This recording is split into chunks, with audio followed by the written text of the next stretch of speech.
বিসমিল্লাহির রহমানির রহিম। আমি আমাদের সকল নেতাকর্মী সকলকে আমার শুভেচ্ছা জানাই এবং এটা অত্যন্ত দুঃখজনক যে যেভাবে যখনই যেখানে কথা বলছি একটা জিনিস সেখানে চোখে পড়ছে সেই ধ্বংসলীলা।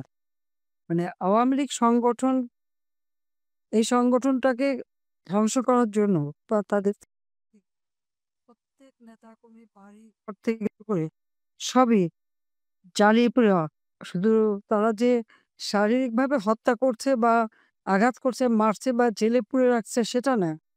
অর্থনৈতিকভাবে পঙ্গু করার জন্য তাদের সমস্ত ব্যবসা প্রতিষ্ঠান থেকে শুরু করে যা কিছু আছে, বাড়ি-ঘর জ্বালিয়ে পুড়িয়ে ছারখার করে দিচ্ছে, লুটপাট করে দিচ্ছে। মানে সেই পাকিস্তানি হানাদার বাহিনী যেভাবে করেছিল ঠিক তার থেকেও আরো জঘন্য এগুলি আমার যেটা মনে হচ্ছে। যে এরা শুধু নারীদের নির্যাতন করা, মানুষের ঘরবাড়ি লুটপাট করা, মানে লুটের মাল পাওয়াটাই হচ্ছে তাদের জন্য বড় জিনিস। লুটে খেতেই এসছে। আর সেই সাথে চাঁদাবাজি, মাস্তানি এ তো প্রতিনিয়ত বাংলাদেশে চলছে। আজকে একটা ছবি নিশ্চয়ই সবাই দেখেছেন যে ডাস্টবিনের মধ্যে একটা মানুষ পড়ে মরে আছে। তার শরীরে কোনো নাই বা সে যে দীর্ঘদিনের ক্ষুধার্ত এবং ক্ষুধার জ্বালায় সে ডাস্টবিনের খাবার খেতে যেয়ে সেখানে কিন্তু বাঁচতে পারেনি। সেখানে মরে পড়ে আছে। এই ছবি তো সহ্য করা যায় না। যারা আজকে ক্ষমতায় আমি এটুকু বলতে পারি যে আমি সরকার গঠন করার পর থেকে এই উত্তরবঙ্গে কোনো মঙ্গা ছিল না, কোনো জায়গায় না, দুর্ভিক্ষ ছিল না। আজকে দিনাজপুরের সেই হিলি অঞ্চলে ময়লার ভিতরে এই বৃদ্ধের লাশ পড়ে আছে, একেবারে কঙ্কালসার দেহ। ডক্টর মোহাম্মদ ইউনূস খুব বড়, বড় কথা বলে সারা বিশ্বে টাকা পয়সা ঢেলে অনেক বিনিয়োগ করে অনেক সম্পদও বানিয়েছে। কিন্তু আজকে দেশটার হ্যাঁ, অবৈধভাবে ক্ষমতা দখল করেছে। সংবিধান লঙ্ঘন করেছে। কিন্তু মানুষকে তো পেট পুরে খাওয়াতে পারত, সেটাও পারল না। অভাব তো রেখে আসেনি। ২০ লক্ষ মেট্রিক টন খাদ্যশস্য আমি মজুদ রেখে এসেছি। তো কোথায় গেল সব? বয়স্ক ভাতা, বিধবা ভাতা, প্রতিবন্ধী ভাতা দিয়েছি। যারা এরকম বয়োবৃদ্ধ কাজ করতে পারে না তাদের জন্য বিনামূল্যে ৩০ কেজি করে আমি চাল বিতরণ করতাম তাদের খাওয়ার জন্য। যারা একটু কিনতে পারে তাদের জন্য ৳১০ ৳১৫ করে চাল। যারা স্বল্প আয়ের মানুষ বা আমাদের শ্রমিক শ্রেণী তাদেরকে আমরা পারিবারিক কার্ড দিয়েছি। মাত্র ৳৩০ কেজিতে তারা চাল, সেই সাথে ডাল, তেল সব কিনতে পারবে। সেই সামাজিক নিরাপত্তার কাজগুলি সমস্ত টাকাগুলি তো মেরে খেয়েছি। আবার জুন মাসে ২০২৪ সালে আমি বাজেট দিয়ে আসি। ৳৭,৯৭,০০০ বাজেট। ১৪০ প্রকারের আমার সামাজিক নিরাপত্তা কর্মসূচি। টাকাগুলি গেল কোথায়? আমি জানি না বিশ্ব বিবেক কে নাড়া দেবে কিনা? আমাদের সময় এতটুকু কিছু হলে সবাই হা, হা করে পড়তো। এখন তারা কই? আজকে এই ছবি তো আমি আর দেখতে চাইনি। ১৯৭৪ সালে দুর্ভিক্ষ নিয়ে কথা বলে। সেই দুর্ভিক্ষটা তো ম্যান মেড ছিল, সেটা তো পরিকল্পিত ছিল। নগদ অর্থ দিয়ে কেনা খাদ্যশস্য দেশে আসতে পারেনি। সেই কলম্বো বন্দর পর্যন্ত আসলে ওটা ফিরিয়ে নিয়ে যায়। পরিকল্পিতভাবে এই দুর্ভিক্ষ ঘটানো হয় এবং এর পিছনে তখনকার খাদ্য সচিব, তার নাম মমিন খান। এখন যে আ আ মঈন খান বিএনপি নেতা তার বাপ। সে ছিল যাকে জিয়াউর রহমান ক্ষমতায় আসার পর পুরস্কৃত করেছিল। আর আমি সরকার আসার পর থেকে ৯৬ থেকে ২০০১ উত্তরবঙ্গে কোনো মঙ্গা ছিল না। পরিকল্পিতভাবে মানুষের খাদ্য উৎপাদন, তাদের কর্মসংস্থান সমস্ত ব্যবস্থা করেছিলাম। এরপর বিএনপি আসলো আবার সেই অবস্থা দেখা গেল। ২০০৯ সরকার গঠন করার পর থেকে ২০২৪ এর ৫ই আগস্ট পর্যন্ত বাংলাদেশে তো কোনো খাদ্যের জন্য হাহাকার ছিল না। অথচ সেই দেশটাকে আজকে ধ্বংস করে শুধু মানে মানুষের মুখের গ্রাস কেড়েই নিচ্ছে না। তাদের নিরাপত্তা, জীবনের শান্তি সবকিছু নিয়ে নিচ্ছে। ছেলেমেয়েরা পড়াশোনা করতে পারে না। তাদের সার্টিফিকেট বাতিল করে। আওয়ামী লীগ করলে তারা পড়াশোনা করতে পারবে না। মুক্তিযোদ্ধা সন্তান হলে পড়াশোনা করতে পারবে না। আরে আওয়ামী লীগ না হলে পরে দেশ স্বাধীন হতো? জাতির পিতা বঙ্গবন্ধু শেখ মুজিবুর রহমান এই আওয়ামী লীগ সংগঠনকে সুগঠিত করেই তো মহান মুক্তিযুদ্ধে সমস্ত ব্যবস্থা তিনি করে দিয়েছেন এবং যুদ্ধে আমরা বিজয় অর্জন করেছি। তখন কোথায় ছিল? তখন কি বিএনপির জন্ম হয়েছে, পয়দা হয়েছে? না। জাতীয় পার্টি ছিল? না। কোনো দলই তো ছিল না। তখন আওয়ামী লীগই ছিল। 1949 সালে প্রতিষ্ঠা লগ্ন থেকে আওয়ামী লীগ দেশের মানুষের জন্য কাজ করে যাচ্ছে। আর ক্ষমতা আসলে মানুষের তো মঙ্গল হয়, মানুষের জন্য কাজ করি আমরা। আজকে যে অবস্থা আমি দেশটাকে রেখে এসেছিলাম তাতে তো এই ধরনের দৃশ্য দেখার কথা না। তো এই জবাবটা ইউনূসকে তো দিতে হবে। আমি জানি না আমাদের আন্তর্জাতিক সংস্থাগুলি আমাদের সময় তো এত সোচ্চার। আর এখন তাদের কণ্ঠ বদ্ধ কেন হয়? কিসের জন্য? একদিকে আমাদের নেতাকর্মীদের উপরে চরম অত্যাচার, নির্যাতন। একটা বছর ধরে তারা এখানে সেখানে ঘুরে বেড়াচ্ছে। কারাগারের মধ্যে অকথ্য নির্যাতন চালাচ্ছে। পশু করে চিকিৎসা করতে দেয় না। একটার পর একটা মানুষকে হত্যা করছেন। ওটাও তো এক ধরনের হত্যা। নুরুল মজিদ হুমায়ুন সে অসুস্থ হয়ে পড়েছে, ডেঙ্গু হয়েছে। বঙ্গবন্ধু মেডিকেল বিশ্ববিদ্যালয়ে গেল। সেখানে তাকে চিকিৎসা দেয়নি। সারাদিন সারারাত ফেলে রেখে দিয়ে গেছে। এমার্জেন্সিতে পড়ে আসছে সে। তারপর তাকে জেলে পাঠিয়ে দিল। জেলে যাওয়ার পর তার ডায়রিয়া এবং ডেঙ্গু। মুমূর্ষু অবস্থা তাকে মেডিকেল কলেজে নিয়ে আসলো। একটা বেডে যেখানে কোনো একটা বিছানার চাদর পর্যন্ত নাই। হাতে হাতকড়া বাঁধা। একটা মুমূর্ষু রোগী, তার হাতে হাতকড়া বাঁধা। সে যখন মারা গেল তখনও হাতকড়া। অপরাধটি কি? তার কি অপরাধ করেছিল? মুক্তিযুদ্ধ করেছিল। এটাই তো অপরাধ। সে যে একটা মন্ত্রী, জনগণের নির্বাচিত জনপ্রতিনিধি। ইউনূসের মতো মেটিকুলাস ডিজাইনের মাধ্যমে জঙ্গিদের সাথে নিয়ে, হত্যাকারী সন্ত্রাসীদের সাথে নিয়ে তো ক্ষমতা দখল করেনি।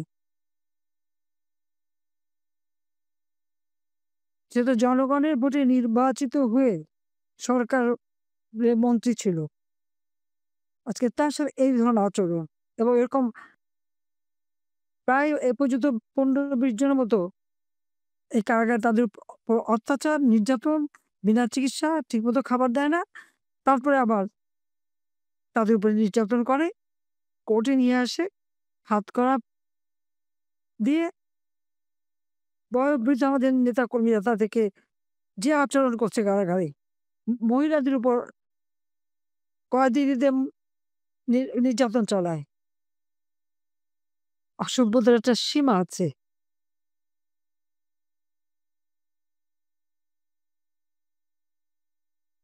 অর্থনীতি ধ্বংস করেছে। দেশে গণতন্ত্র নাই। সে নাকি গণতন্ত্র আনবে। আমাদের সময় নাকি গণতন্ত্র ছিল না। তো এই ১ বছর যারা গণতন্ত্র করে চিল্লাচ্ছে তারা ১ বছর খুব গণতন্ত্র ভোগ করছে। তবে নাটক করতে জানে। ওই যে শহীদুল হক, সেই সোরস, ইহুদি ধনকুবেরের জাহাজে করে তিনি যাচ্ছেন গাজায়। যে যুবরাজ প্যালেস্টাইনিদের মেয়ে বাচ্চাদের, শিশুদের না খাইয়ে নাই করে বিনা চিকিৎসায় সেখানে হত্যা করে যাচ্ছে। আর তাদের টাকায় সেখানে আরেক নাটক করতে যাচ্ছে। গাজায় কি করতে যাচ্ছে সে? প্যালেস্টাইনিদের সাহায্য করতে? ক্ষুধার্ত শিশুদের খাবার দিতে? নাকি ওখানে কোনো ষড়যন্ত্র করতে যে ওখানকার কি তথ্য-টথ্য নিয়ে এসে এই ইহুদিদের কাছে সাপ্লাই দেবে সেই কারণে যাচ্ছে? এখানে আমার প্রশ্ন। কারণ ইউনূস নিজেও তো বিরাট অঙ্কের টাকা দিয়েছে।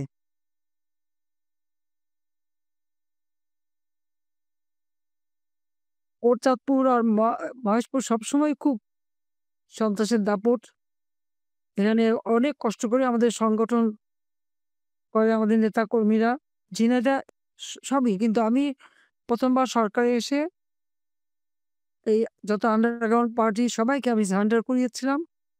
এবং ওখানে কোনো মানুষই ঘরে থাকতে পারত না। জঙ্গলে থাকতো, তাদেরকে ফিরিয়ে নিয়ে এসে তাদের ঘরে স্থান করে দিয়েছিলাম। আবার ২০০১ সালে বিএনপি জামাত জোট আসার পর আবার সেই চক্রান্ত শুরু হয়। আমি ২০০৯ সরকার গঠন করার পর থেকে অন্তত মানুষ শান্তিতে ছিল। কিন্তু এই আন্দোলনের নামে খেলা শুরু হওয়ার পর থেকেই আবার সেখানে এই ধরনের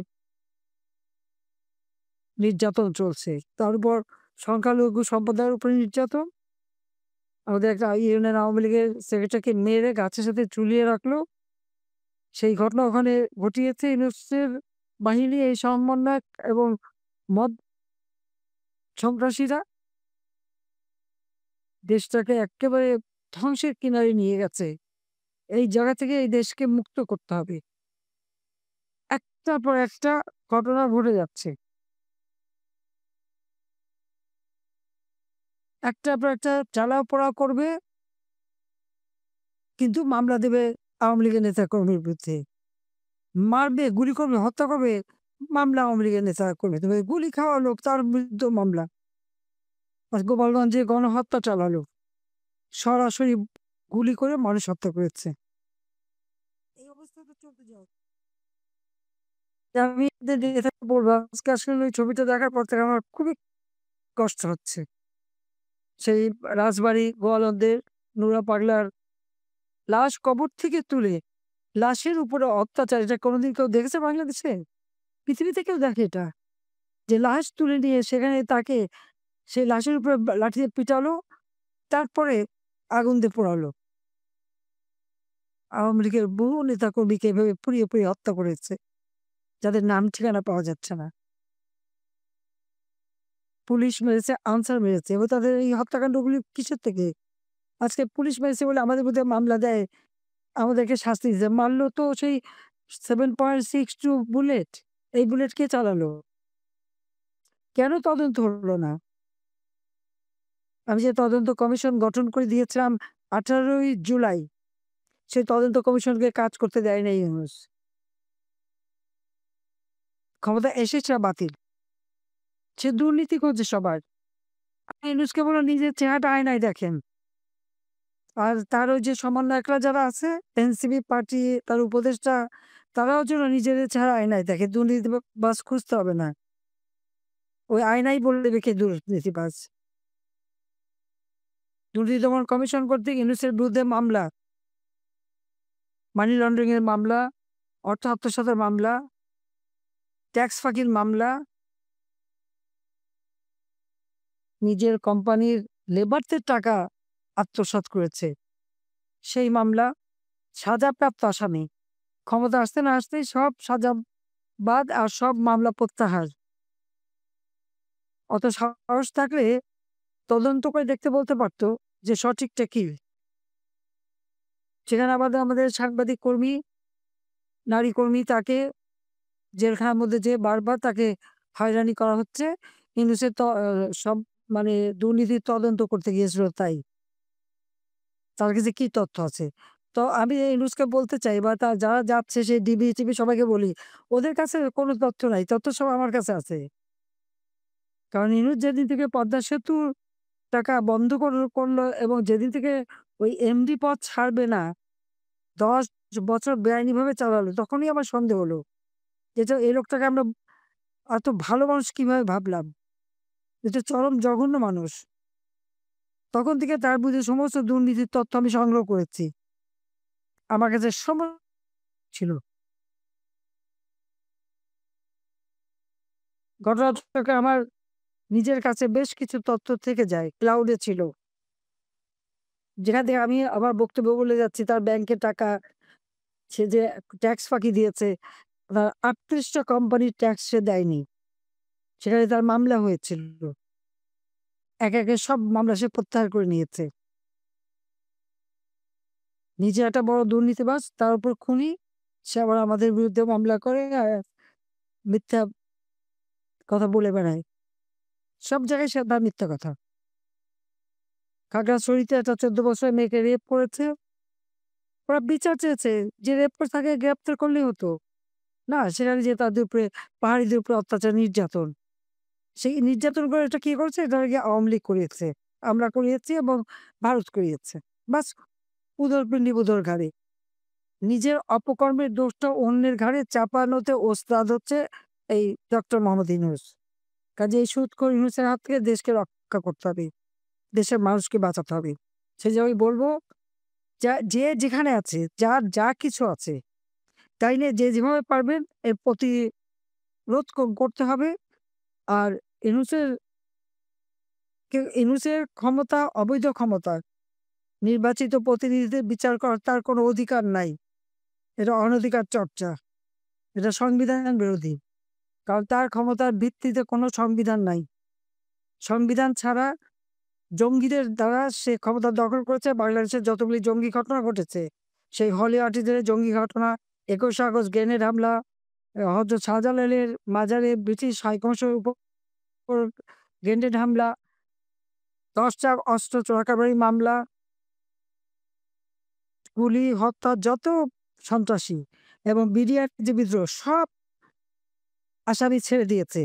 কেন ছাড়লো? আর কিছু না। প্রত্যেক ঘটনার পিছনে ইউনূসের হাত ছিল। এটাই এখন প্রমাণিত। একদিন প্রমাণ হবে। কাজেই সবাই ঐক্যবদ্ধ হন। যার যা কিছু হয়েছে রাখতে হবে। আমার বিশ্বাস, বাংলাদেশের জনগণের উপর আমার বিশ্বাস আছে, আস্থা আছে। আর আমি জনগণের পাশেই আছি। ২১শে আগস্ট গ্রেনেড হামলায়ও আল্লাহ আমাকে বাঁচিয়ে এনেছিল। ওই বিএনপি ক্ষমতায়, তারা ভাবতেও পারেনি যে আমি বেঁচে আছি। কিন্তু আমি বেঁচে গেছিলাম। ঠিক এবারেও সে একই। যে আজকে তো একজন বলেই দিয়েছে ইউনূসের লোক যে টার্গেট আমিই ছিলাম। আমাকে ২ বোনকে হত্যা করবে। আল্লাহ তো বাঁচিয়ে দিয়েছেন। কিন্তু বেঁচে যখন আছি, অবশ্যই বাংলাদেশের মানুষের পাশে থেকে দেশের গণতন্ত্র পুনরুদ্ধার করা, আইনের শাসন প্রতিষ্ঠা করা, যত বন্দী আছে তাদের মুক্তি দেওয়া, মিথ্যা মামলা প্রত্যাহার করা এবং যারা দোষী, এই ইউনূস, তার সমন্বয়ক, এনসিপি এবং উপদেষ্টা, এদের বিচার করা এবং আওয়ামী লীগের নেতা-কর্মীকে যে হত্যা করেছে, যারা হত্যা করেছে, যারা জ্বালাও পোড়াও করেছে, যার, যার ঘর জ্বালিয়েছে, তো তাদেরকে চিনে রেখে কোরআন শরীফে বলা আছে, হাতের পরিবর্তে হাত। তো সেটা অনুসরণ করতে হবে। আমি আহ্বান জানাই সবাইকে, সবাইকে শক্ত হয়ে দাঁড়াতে হবে। হারাবার তো আর কিছু নেই, সব গেছে। আমাদের তো সব হারিয়েছি। আর এখানে দেশের আমাদের আওয়ামী লীগের নেতা-কর্মী, সেই ইউনিয়ন থেকে শুরু করে সব, এগুলি নিয়ে ইউনূসের মেটিকুলাস ডিজাইনের মাধ্যমে প্রত্যেকটা ছাত্র, আবু সাঈদকে আমি হত্যা করি নাই। আবু সাঈদকে, মুগ্ধকে আমরা হত্যা করিনি। পুলিশের কাছে কোনো মেটাল বুলেট ছিলই না। এই সমস্ত হত্যাকাণ্ড হচ্ছে ইউনূসের ক্ষমতায় আসার মেটিকুলাস ডিজাইনের মাধ্যমে লাশ খেলো, লাশের উপরে পাড়া দিয়ে সে ক্ষমতায় এসেছে। তার বিচার বাংলার মাটিতে হবে। সবাই ভালো থাকেন, সুস্থ থাকেন। খোদা হাফেজ। জয় বাংলা, জয় বঙ্গবন্ধু, বাংলাদেশ চিরজীবী হোক।